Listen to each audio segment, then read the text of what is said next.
want to do a video because I had one of my clients contact me recently about getting messages from her past pet.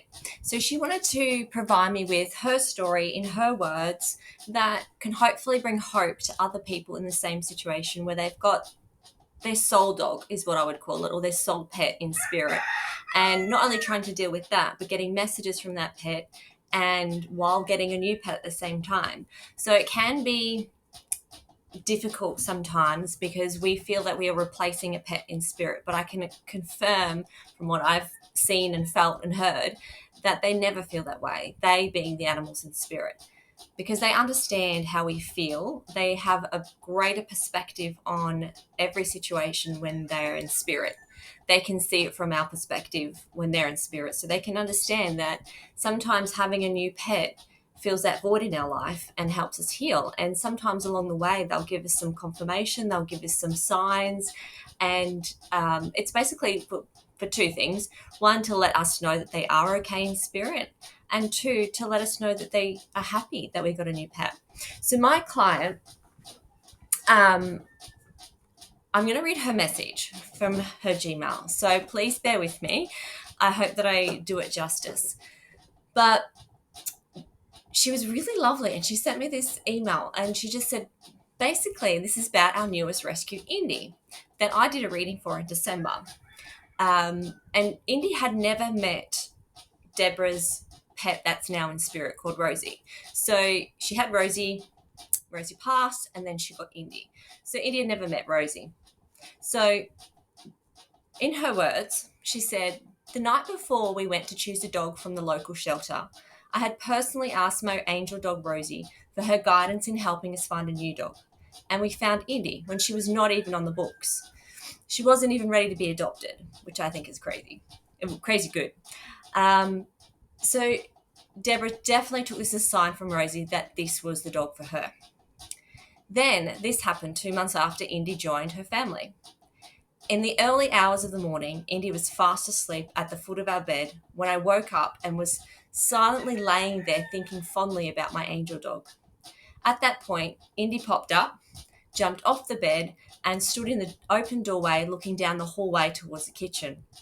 The house was dark, but outside moonlight lit up the hallway, so I could see Indy's silhouette. I saw her looking towards the empty hallway, wagging her tail at seemingly nothing, although I understood in that moment that my girl Rosie had come to visit me. Indy respectfully gave Rosie the space she needed, and she curled up on the floor just outside our bedroom threshold and stayed there for about 10 minutes.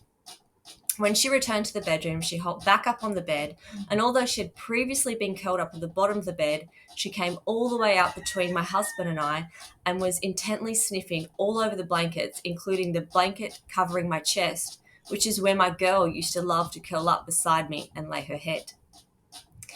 Tonight, the night that she messaged me, after being home for a few hours, I started thinking about whether to reach out to you with this story. At which time Indy came up and put her front feet on my lap. I lost my dad almost a year ago, and my mum always says that she's looking for a sign that he's doing okay. The truth be told, if it wasn't for Indy's reaction that night, I wouldn't have known that my girl was laying right beside me and possibly has been regularly. Just as I was about to sign off my email to you, Indy came up and sat beside me, and her front legs crossed over each other like Rosie used to. So I'm trusting in the process of reaching out. I hope you don't mind. Now, I would never mind, because I love the fact that there's a lot of signs in this message that, one, Rosie was there because Indy was sniffing the spot that Rosie would sit, and Indy allowed that space. Indy went and sat outside the bedroom so Rosie could come in and spend time with mum, which I think is beautiful. And again, that's sort of something that, unless it happened to you, you think, yeah, maybe it's just a coincidence. But a sign is something you feel. She would have been able to feel Rosie around her. And then Indy giving her confirmation to send me the email and to reach out. Because it's always nerve-wracking when you have to reach out and you think, are they going to do it? Do they want to do it? But the fact that Indy confirmed it so many times, I would have put up a post and done a video anyway.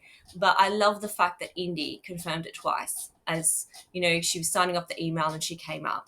So, and the other thing too is one thing that I love that some animals do is they will display behaviors that our past pets used to do. So in Indy's case, she crossed her front legs exactly how Rosie the dog in spirit used to do, as confirmation that she understands. Now, we may find when animals are in spirit and we have new animals that they do take on the traits of the past animals. So for a few different reasons. One, it's in our energy field. Animals are energy readers, so they know what makes us happy. They can sense and feel. They don't need to talk words to understand. So they understand that by doing that made you happy. The other reason it could happen is because they're actually there. They're there and they're showing them and teaching the new pet how to blend with their new family.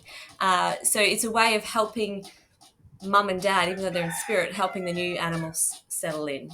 So I hope that brings someone comfort. And I hope that it shows that animals can see spirits. Some are better than others, just like people. But Indy can definitely see spirits, and it didn't scare her. She was acknowledging Rosie as she was wagging her tail, what looked like to be nothing, but was actually Rosie. And then she allowed the time for Rosie to go in and spend 10 minutes with mum and dad, and she could smell her afterwards. So I think that's amazing. So I'm going to sign off because I can hear my chickens starting to carry on. I don't want them to disturb the video. But if you have any questions about signs of the afterlife of animals, please let me know. There's so many different signs. Just even the last 2 days, actually, I've been getting signs from my past pets. And random pets too that I didn't think would come through, because I know that they're doing stuff and busy, and they're not. I don't need them to come through. So they have not the ability, but they just pop in when they want to, and I know they've been popping in. So if you do get a sign and you think, oh, maybe it wasn't, don't brush it off, because the more we acknowledge the signs, it makes them happy, but two, then we are allowing ourselves to acknowledge the signs, and then we'll receive more signs. It just allows it to flow a little bit easier. So